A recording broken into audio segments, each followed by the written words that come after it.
Crow Call by Lois Lowry.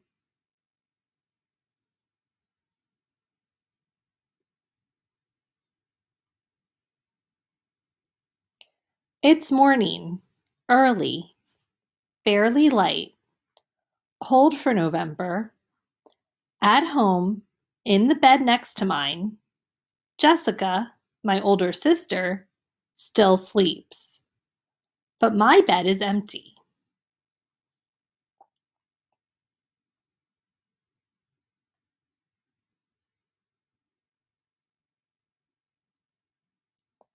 I sit shyly in the front seat of the car next to the stranger who is my father, my legs pulled up under the too large wool shirt I am wearing. I practice his name to myself, whispering it under my breath. Daddy. Daddy. Saying it feels new. The war has lasted so long. He has been gone so long. Finally, I look over at him timidly and speak aloud.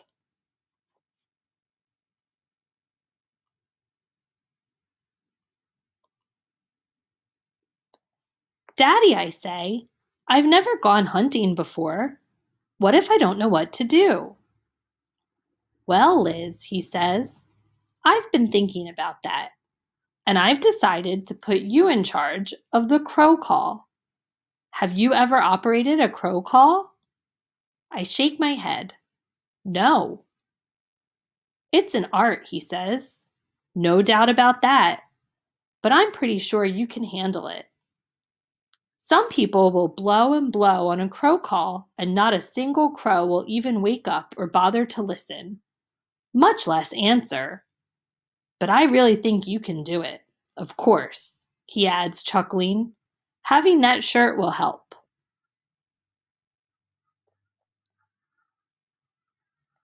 My father had bought this shirt for me. In town to buy groceries, he had noticed my hesitating in front of Cronenberg's window. The plaid hunting shirts had been in the store window for a month. The popular red and black and green and black ones toward the front. Clothing mannequins holding duck decoys. But my shirt, the rainbow plaid, hung separately on a wooden hanger toward the back of the display. I had lingered in front of Cronenberg's window every chance I had since the hunting shirts had appeared. My sister had rolled her eyes in disdain. Daddy, she pointed out to him as we entered Cronenberg's, that's a man's shirt. The salesman had smiled and said dubiously, I don't quite think. You know, Lizzie, my father had said to me as the salesman wrapped the shirt, buying this shirt is probably a very practical thing to do. You will never, ever outgrow this shirt.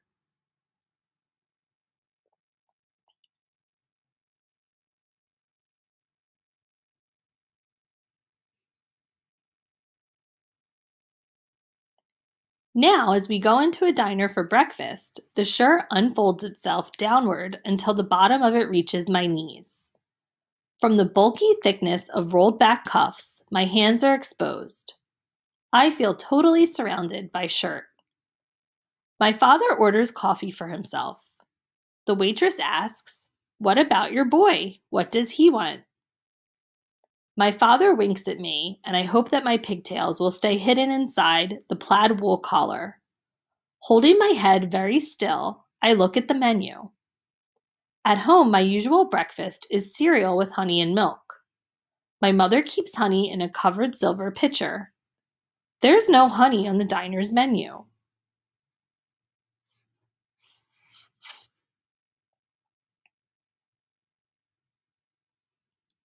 What's your favorite thing to eat in the whole world? Asks my father.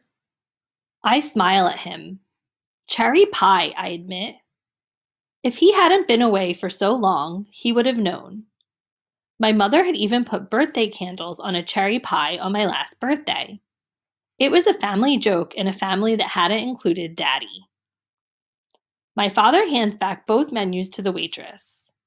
3 pieces of cherry pie, he tells her. 3? She looks at him sleepily, not writing the order down. You mean 2? No, he said. I mean 3. 1 for me with black coffee, and 2 for my hunting companion with a large glass of milk. She shrugs. We eat quickly, watching the sun rise across the Pennsylvania farmlands. Back in the car, I flip my pigtails out from under my shirt collar and giggle. Hey, boy, my father says to me in an imitation of the groggy waitress's voice. You sure you can eat all that cherry pie, boy? Just watch me, lady, I answer in a deep voice, pulling my face into stern, serious lines. We laugh again, driving out into the gray-green hills of the early morning.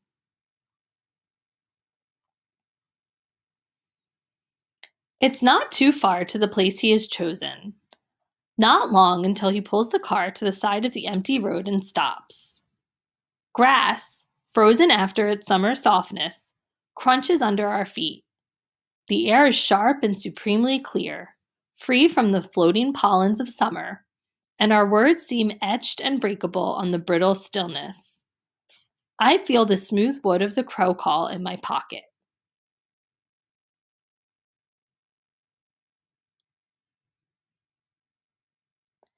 Moving my fingers against it for warmth, memorizing its ridges and shape, I stamp my teeth and against the ground now and then as my father does.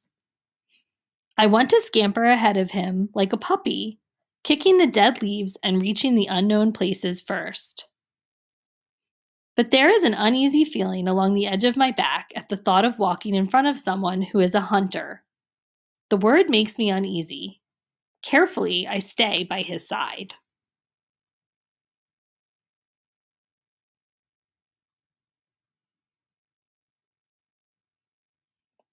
It is quieter than summer.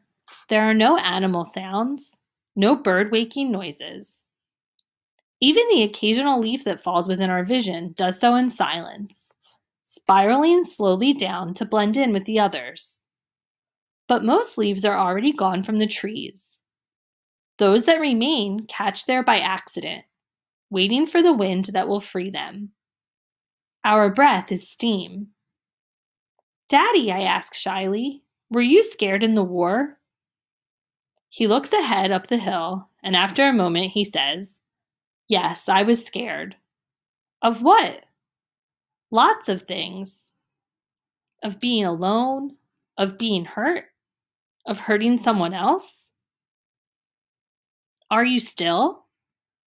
He glances down. I don't think so. Those kinds of scares go away. I'm scared sometimes, I confide. He nods, unsurprised. I know, he said. Are you scared now? I start to say no.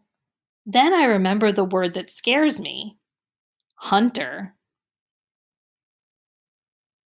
I answer, maybe a little. I look at his gun, his polished waxed prize, and then at him. He nods, not saying anything. We walk on. Daddy? Hmm? He is watching the sky, the trees.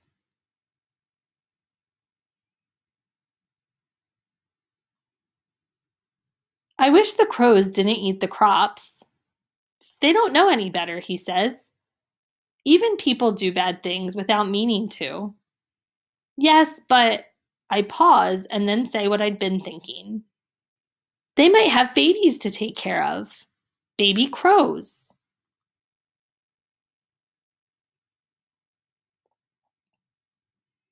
Not now, Liz. Not this time of year, he says. By now their babies are grown. It's a strange thing.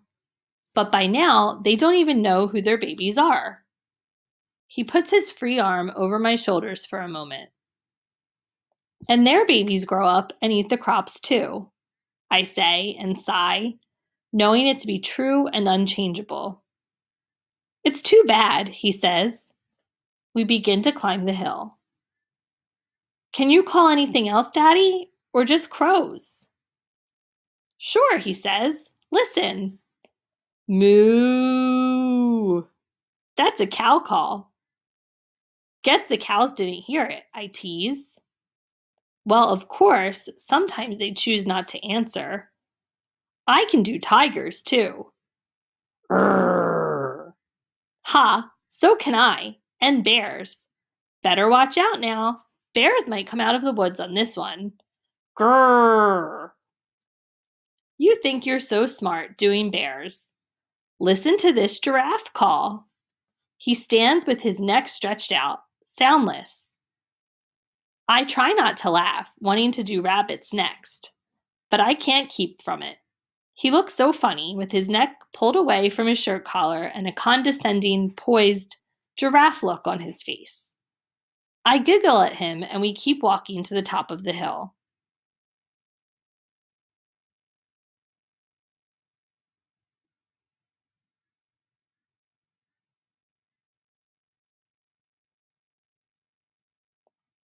From where we stand, we can see almost back to town.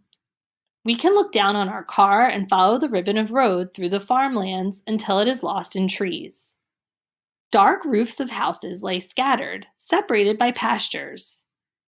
Okay, Lizzie, says my father. This is a good place. You can do the crow call now.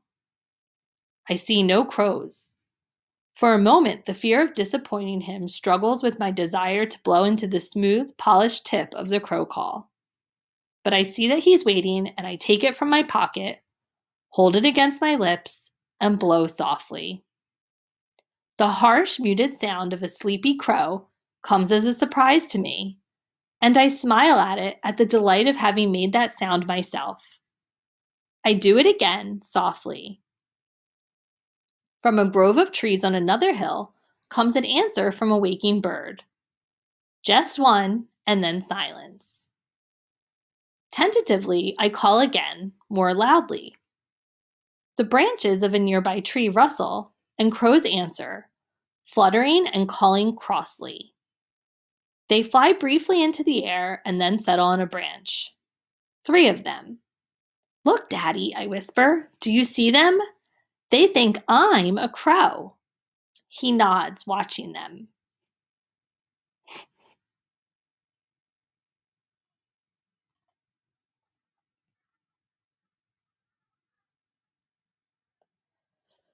I move away from him and stand on a rock at the top of the hill and blow loudly several times. Crows rise from all the trees. They scream with harsh voices, and I respond, blowing again and again as they fly from the hillside in circles, dipping and soaring, landing speculatively, lurching from the limbs in afterthought, and then settling again with resolute and disgruntled shrieks. Listen, Daddy, do you hear them? They think I'm their friend. Maybe their baby, all grown up.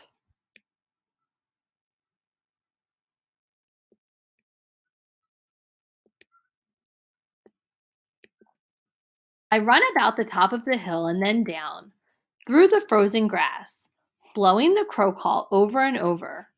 The crows call back at me, and from all the trees they rise, from all the hills. They circle and circle, and the morning is filled with the patterns of calling crows as I look back, still running. I can see my father sitting on a rock, and I can see he is smiling. My crow calling comes in shorter and shorter spurts as I become breathless. Finally, I stop and stand, laughing at the foot of the hill, and the noise from the crows subsides as they circle and settle back in the trees. They are waiting for me. My father comes down the hill to meet me coming up. He carries his gun carefully, and though I am grateful to him for not using it, I feel that there is no need to say thank you. Daddy knows this already. The crows will always be there, and they will always eat the crops. And some other morning, on some other hill, a hunter, maybe not my daddy, will take aim. I blow the crow call once more to say good morning and goodbye and everything that goes in between. Then I put it into the pocket of my shirt and reach over, out of my enormous cuff, and take my father's hand.